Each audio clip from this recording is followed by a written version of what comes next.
Assalamu alaikum students, welcome to the online lectures of Real Scholar School System.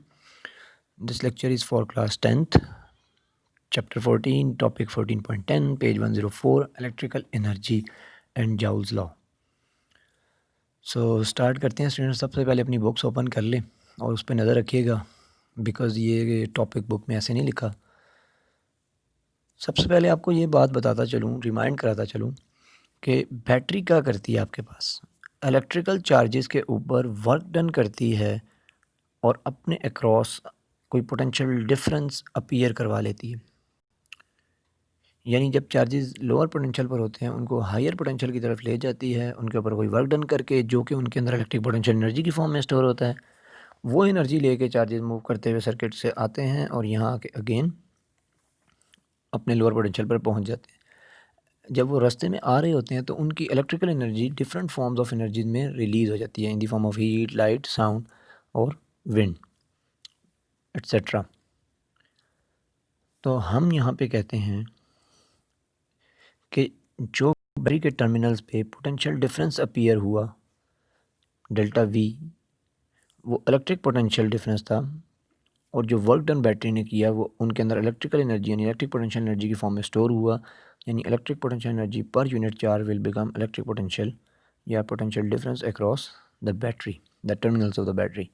या अगर हम सिर्फ potential की बात करें तो हम ये कहते हैं कि पोटेंशियल होता है वर्क डन पर यूनिट चार्ज के बराबर। जबकि हमने ये डिस्कस कर रखा है कि एक्चुअल में पोटेंशियल कुछ नहीं होता, बल्कि पोटेंशियल डिफरेंस ही सब कुछ होता है। बट अगर हम यहाँ से इस फार्मूले को मैथमेटिकली क्यू को उधर ले जाके वी से मल्टीप्लाई करें तो ये रिलेशन बन जाता है, यानी एनर्जी या work is equal two volts into Coulomb's या वोल्टेज इनटू चार्ज। अगर हम यहाँ पे क्यू की जगह आई टी पुट कर दें, बिकॉज हमें ये बात पता है कि I is equal to Q by T होता है। जब टी को इधर ला के मल्टीप्लाई करेंगे आई के साथ तो आपके पास क्या बनेगा, Q is equal to I T. तो यहाँ पे आपने क्यू की जगह आई टी पुट कर दिया। अब वी भी आपको पता है, according to Ohm's law V is equal to I R होता है, आई आर के बराबर, और आपने यहाँ पे आई आर पुट कर दिया। यहाँ से आपके पास फार्मूला कुछ यूँ बन गया कि energy is equal to I square R T. तो ये आपके पास जो रिलेशन है जाउल्स लॉ कहलाता है। यानी जाउल्स ने इस तरह से इक्वेशन को एक्सप्लेन किया कि जो एनर्जी होती है किसी भी चार्ज की, वो किसी भी बैटरी की आप कह सकते हैं कि जो एनर्जी वो प्रोवाइड करता है चार्जेस को, वो किसके बराबर होती है। वो इतनी एनर्जी होती है कि जितना करंट वो सर्किट में फ़्लो करवाता है, जितना रेजिस्टेंस रास्ते में उस करंट को फेस करना पड़ता है, और जितने टाइम के लिए वो उस रेजिस्टेंस को फेस करता है, इन तीनों के प्रोडक्ट से जो आपके पास टोटल डब्ल्यू बनेगी, एनर्जी बनेगी, वो उतनी एनर्जी बैटरी जो है वो सप्लाई करेगी चार्जेस को to flow in the circuit. लेकिन हम इसको इस तरह से नहीं देखते, हम बल्कि इस तरह से देखते हैं कि जो हमारे पास रास्ते में चार्जेस की एनर्जी जहाँ पे हम कहते हैं कि ज़ाया होती है या यूटिलाइज़ होती है, तो हम ये कहते हैं कि वो जो डब्ल्यू है हमारे पास, यहाँ से जो चार्ज लेके निकला, वो डब्ल्यू कन्वर्ट हो जाता है, यानी वो इलेक्ट्रिक पोटेंशियल एनर्जी कन्वर्ट हो जाती है in the form of other energies, mechanical forms of energy, heat, light, sound. वो कैसे होती है? वो ऐसे होती है कि जब चार्जेस यहाँ पे आते हैं, किसी रेजिस्टेंस से गुजरते हैं, तो यहाँ पे जितना करंट फ्लो करेगा इस अप्लायंस के अक्रॉस, और इस अप्लायंस का जितना रेजिस्टेंस होगा, फॉर एग्जांपल हमने ये हीटर लिया है, एक इलेक्ट्रिकल हीटर है ये, इसका रेजिस्टेंस आर एच है, इसके अक्रॉस करंट आई गुजर रहा है कुछ टाइम टी के लिए। तो इसके अक्रॉस जो एनर्जी कन्वर्जन होगी, यानी जो हीट की फॉर्म में और लाइट की फॉर्म में जो एनर्जी यहाँ से निकलेगी, वो एनर्जी किसके बराबर होगी, यानी वो डब्ल्यू किसके बराबर होगा, वो इस रेजिस्टेंस मल्टीप्लाई इस अप्लायंस के अक्रॉस गुजरने वाले करंट के स्क्वायर मल्टीप्लाई बाय जितना टाइम के लिए इसके अंदर से करंट गुजरता रहेगा, उस सब के प्रोडक्ट के बराबर होगी वो एनर्जी। इसी तरह जो जनरल फार्मूला हमारे पास है एनर्जी का, ये वाला, इधर से हम देख रहे हैं चीज़, ठीक है। हम क्या देख रहे हैं, ये देखें, हम ये देख रहे हैं कि जो करंट गुज़र रहा है उस हीटर या बल्ब के अक्रॉस, हीटर की अगर बात करें तो जो हीटर के अक्रॉस करंट गुज़र रहा है उसके स्क्वायर, यानी वो आई करंट ही गुज़र रहा है। आपको ये बात पता है, यहाँ पे तीनों सीरीज़ में लगे हैं, और चूँकि सीरीज़ में एक ही पाथ होता है, तो जो जो कॉइल के अक्रॉस करंट गुजरेगा वो भी आई ही होगा, जो बैटरी से निकल रहा है वो भी आई है, जो बल्ब के अक्रॉस गुजरेगा वो भी आई है। ठीक है, तो यहाँ से हमने क्या देखा कि जो बल्ब के अक्रॉस करंट गुजर रहा है और जो बल्ब का रेजिस्टेंस है और जो कितने टाइम के लिए बल्ब के अक्रॉस करंट गुजर रहा है, इन तीनों का प्रोडक्ट यानी करंट का square multiply by resistance of the bulb, और कितने टाइम के लिए करंट गुजर रहा है उस बल्ब से, इन तीनों का प्रोडक्ट आपके पास वो एनर्जी होगी जितनी एनर्जी उस बल्ब ने हीट और लाइट की फॉर्म में कन्वर्ट की। और इसी तरह हीटर के अक्रॉस जितनी एनर्जी कन्वर्ट हुई होगी हीट में, वो किसके बराबर होगी? हीटर से गुजरने वाला करंट यानी आई ही है, वो भी I H will be equal to I, because series में जो बल्ब से गुजर रहा है वही हीटर से गुजरेगा, वही टोटल सर्किट में फ्लो कर रहा है, तो आई ही लिखेंगे यहाँ पे भी। तो आई का स्क्वायर मल्टीप्लाई बल्ब का रेजिस्टेंस मल्टीप्लाई जितने टाइम के लिए हीटर का रेजिस्टेंस मल्टीप्लाई जितने टाइम के लिए हीटर से करंट गुजर रहा है, इन्हीं तीनों का प्रोडक्ट आपके पास क्या होगा? वो एनर्जी जो हीटर के अंदर in the form of heat convert हो रही है। या आप यूँ कह सकते हैं कि जो टोटल एनर्जी बैटरी ने प्रोवाइड की, जो कि इसके बराबर थी W is equal to I square R T, ठीक है, वो कहाँ कहाँ डिवाइड होगी या किधर किधर कन्वर्ट होगी, किस किस फॉर्म में? बल्ब के अक्रॉस हीट और लाइट की फॉर्म में, और हीटर के अक्रॉस हीट और लाइट भी डेफिनेटली, जब इलेक्ट्रिकल हीटर जलता है तो लाइट भी निकलती ही है, रोशनी तो आती है, बट हीट आप मेन कंसिडर करें तो हीट की फॉर्म में जो रिलीज़ होगी, ठीक है, यानी कन्वर्ट होगी, रिलीज़ होने का मतलब ये। अगर हम यहाँ से जस्ट इस स्टेटमेंट को देखो तो ये जाउस लॉ है, जाउस ने इस तरह से एक्सप्लेन किया। तो ये हम डिराइव कैसे कर रहे हैं? डिराइव कुछ इस तरह से हो रही है कि हमें ये बात पता है कि पोटेंशियल होता है W/Q के बराबर, वर्क डन पर यूनिट चार्ज के। तो जब मैं Q को उधर जाके मल्टीप्लाई कर दूंगा तो W हो जाएगा V/Q के, और चूँकि Q जो है वो होता है I मल्टीप्लाई T के बराबर, बिकॉज I होता है Q/T के इक्वल। तो यहाँ से हमें पता चला कि Q is equal to I t आ सकता है। जब वो हमने यहाँ पे पुट किया Q की जगह आई टी, और V की जगह ओम्स लॉ के मुताबिक हमने आई आर पुट किया, V is equal to I R, यहाँ पे V की जगह पुट किया आई आर, तो हमारे पास क्या बन गया? आई स्क्वायर आर इंटू टी। ये फार्मूला आ गया हमारे पास इस तरह से। और अगर हमें करंट का नहीं पता, अगर हमें आई की वैल्यू नहीं पता, बट हमें वोल्टेज पता है किसकी? अक्रॉस बैटरी की, पोटेंशियल डिफरेंस अगर हमें पता है, उसका करंट नहीं पता अगर हमें बैटरी का, तो हम इसी जाउस लॉ को एक और तरह से लिख सकते हैं, यानी हम आई को लिख सकते हैं V/R की फॉर्म में, और यहाँ आई की जगह V/R पुट करेंगे तो V²/R² हो जाएगा, एक आर आर से कट जाएगा, तो V²/R इंटू टी आपके पास एक और रिलेशन आ गया इसी ओम्स जाउस लॉ का, एक और फॉर्म ऑफ इक्वेशन, ठीक है। अगर आपको बैटरी से निकलने वाले करंट यानी आई नहीं पता, बट बैटरी की वोल्टेज पता है कि कितना पोटेंशियल डिफरेंस है बैटरी के टर्मिनल्स के क्रॉस, तो आप वो एनर्जी जो बैटरी सप्लाई कर रही है वो आप इस फार्मूले से निकाल सकते हैं। अच्छा, अब यहाँ पे ये आर क्या है आपके पास? ये इंटरनल रेजिस्टेंस हो, तो बैटरी है, ये बैटरी का रेजिस्टेंस है।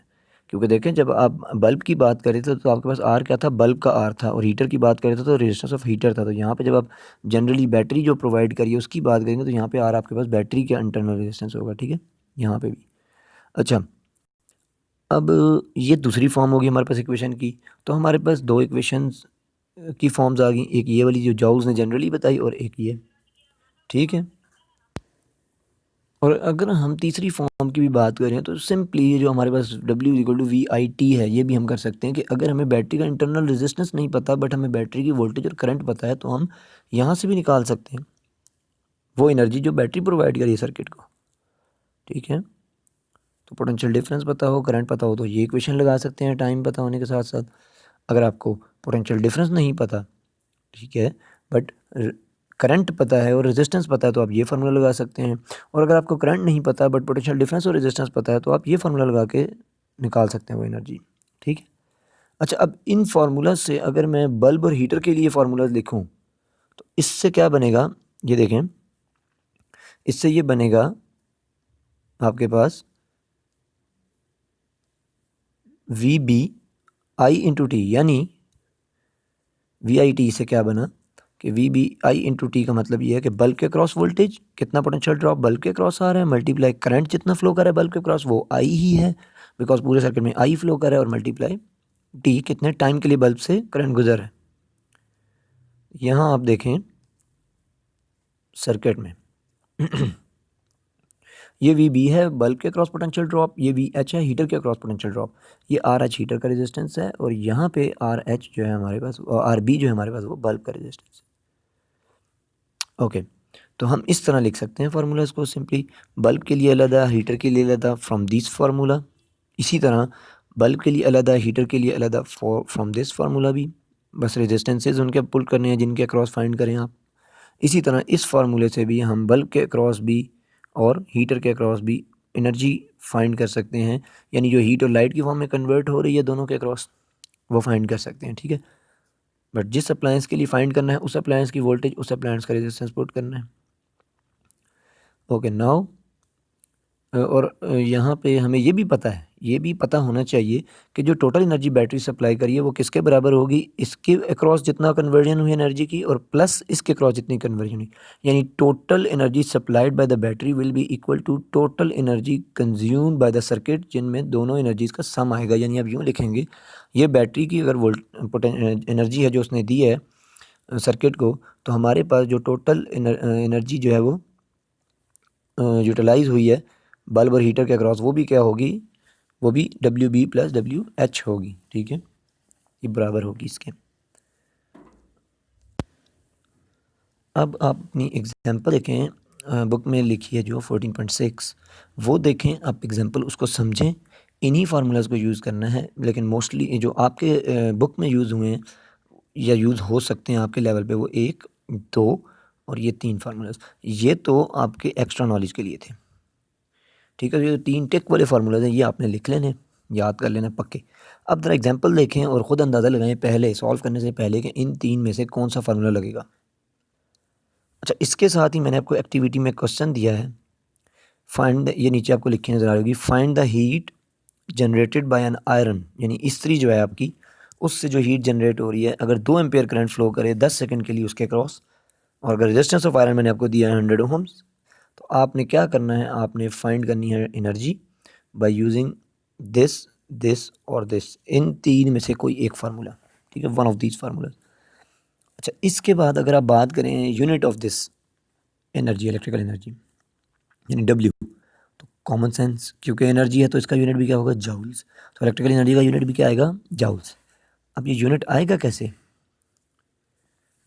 यूनिट देखने से पहले ज़रा बुक भी आप ही देख लेते हैं, बुक पे डेफिनेशन ज़रा देखें, आपकी बुक में जो स्टेटमेंट लिखी है ना ये, जी, ये जो आपने रीड कर लेनी है ज़रा डेफिनेशन भी, क्यों, उसकी वजह ये है कि जो एनर्जी जो आपने इक्वेशन पढ़ी है जाउल्स की, ये जो बुक में लिखी है ये आई स्क्वायर आर टी वाली, जो हमारी सेकंड इक्वेशन बनती है वहाँ पे ये उसको उन्होंने वर्डिंग में एक्सप्लेन कर दिया, क्योंकि जाउल्स ने बेसिकली इस इक्वेशन को स्टैंडर्ड रखा, तो इसी को उसने एक्सप्लेन किया।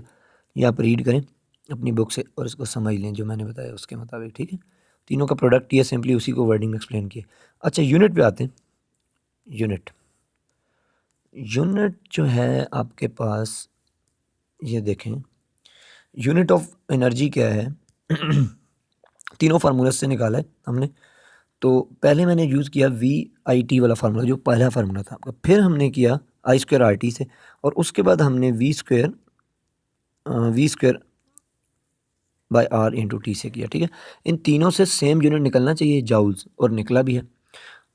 अब यहाँ पे सामने सामने मैंने जो ब्रैकेट्स लगाई हैं वो अंदर यूनिट्स लिखे हैं, क्योंकि वी और वी जो थे वो वोल्टेज और क्वांटिटी दोनों वी से ही रिप्रेजेंट हो रहे हैं, तो मैंने जिनके क्रॉस ब्रैकेट्स लगाई हैं वो आपके पास यूनिट्स हैं। ठीक है ना, और मैंने साइड पे सारा कुछ लिखा है आपके पास, ये साइड पे कि कौन सा यूनिट किस तरह किस में कन्वर्ट हो रहा है। कोर्स में आपके ये चीज़ नहीं है बेशक, but as a 10th class student आपको ये चीज़ पता होनी चाहिए और ये काम करना आना भी चाहिए। तो आप इन तीनों में से कोई एक जो आपको इजी लगता है, थर्ड वाला तो बिल्कुल ही नहीं है, प्रेफर करूँगा मैं, पहले 2 में से कोई जो आपको इजी लगता है, स्पेशली सेकंड मेथड यूनिट निकालने का आपने लाजमी याद करना है, क्योंकि ये आपके पास जाउल्स लॉ की जनरल फॉर्म है, जो जाउल्स ने बेसिकली एक्सप्लेन किया, जाउल लॉ जिस तरह रिप्रेजेंट हुआ। तो यहाँ से हम देख लेते हैं इसको। बाकी दो आपकी एक्टिविटी होगी, इनको समझना, लिखना और प्रैक्टिस करना। तो ज़रा इसको दरमियान वाले को आप देख लेते हैं। जो आपके पास आई स्क्वायर आर टी में करंट है, उसका यूनिट होता है एम्पेयर। तो यहाँ पे आई की जगह आ जाएगा एम्पेयर स्क्वायर, आर की जगह ओहम्स और टी की जगह सेकंड्स। अब अगर मैं एक एम्पेयर को एक सेकंड के साथ लिख लूँ और एक दूसरे एम्पेयर को दूसरे ओहम्स के साथ लिख लूँ, तो एम्पेयर सेकंड आपके पास पता है आपको कूलम के बराबर होता है। कैसे? यहाँ पे देखें, 1 एम्पेयर किसके बराबर था? कूलम्स पर सेकंड के। क्यों? बिकॉज आई किसके इक्वल था? क्यू बाय टी के। तो क्यू का यूनिट हो गया कूलम और टी का यूनिट हो गया सेकंड। तो क्या बन गया? आई का यूनिट एम्पेयर क्या बन गया? कूलम्स पर सेकंड। ठीक है, तो एक एम्पेयर किसके बराबर था? कूलम्स पर सेकंड के। तो जब ऐसा था, कूलम्स पर सेकंड के बराबर था एक एम्पेयर, तो यहाँ से अगर सिंप्लीफाई किया जाए तो ये जो सेकंड नीचे है, ये इसको इधर से हटा के नीचे रखें, तो इसको इधर ले जाके मल्टीप्लाई करें तो कूलम्स किसके बराबर आ जाएगा? एम्पेयर इंटू सेकंड के। ऐसा ही है, तो एम्पेयर सेकंड कूलम के बराबर हो गया। ये देखें, एम्पेयर सेकंड को हम लिख देंगे कूलम्स, और v is equal to I R के मुताबिक आपके पास जो v होता है यानी वोल्ट्स, वो होते हैं एम्पेयर यानी आई इंटू ओहम्स मतलब आर, यानी एम्पेयर्स इंटू ओहम्स वोल्ट्स के बराबर होते हैं। ये ले लीजिए, हमने यहाँ टू ओम्स की जगह वोल्ट लिख दिया। अब कूलम्स इंटू वोल्ट्स जाउल्स के बराबर होते हैं। क्यों? क्योंकि हमने ये भी पढ़ रखा है कि v is equal to W by Q, और w क्या होता है आपके पास? जाउल्स, और v आपके पास वोल्टेज होती है, और c आपके पास कूलम, क्यू जो आपके पास कूलम्स होते हैं, चार्ज। तो वो वोल्ट इंटू कूलम्स किसके बराबर आ जाएगा? जाउल्स के। ये देखिए, ठीक है। तो हमने क्या लिख दिया? वोल्ट्स इंटू कूलम्स को बाद में जाउल्स लिख दिया। तो डब्ल्यू का यूनिट क्या आ गया हमारे पास? जाउल्स। यानी हमारे पास फार्मूला से भी ये बात प्रूव होती है कि करंट का square multiply resistance multiplied by the time will give you joules. तो इसी तरह बाकी दोनों फार्मूलाज को भी हम इसी तरह प्रूव कर सकते हैं कि उनसे भी जाउल्स बनता है, यानी हमारे ये फार्मूलाज ठीक है। तो वो आपकी प्रैक्टिस होगी, ख़ुद से करना होगा आपने। अदरवाइज़ ये सेकंड वाला जो है, ये मेथड आप लोग इसको लाजमी याद करेंगे, ठीक है। बाकी दो ऑप्शनल है। अपना ख्याल रखें, पढ़ते रहें, और कुछ क्वेश्चन हो तो आप पूछ सकते हैं। और नेक्स्ट हम पावर पढ़ेंगे, इलेक्ट्रिकल पावर, और अपना चैप्टर एंड करेंगे। तब तक के लिए अल्लाह हाफिज़।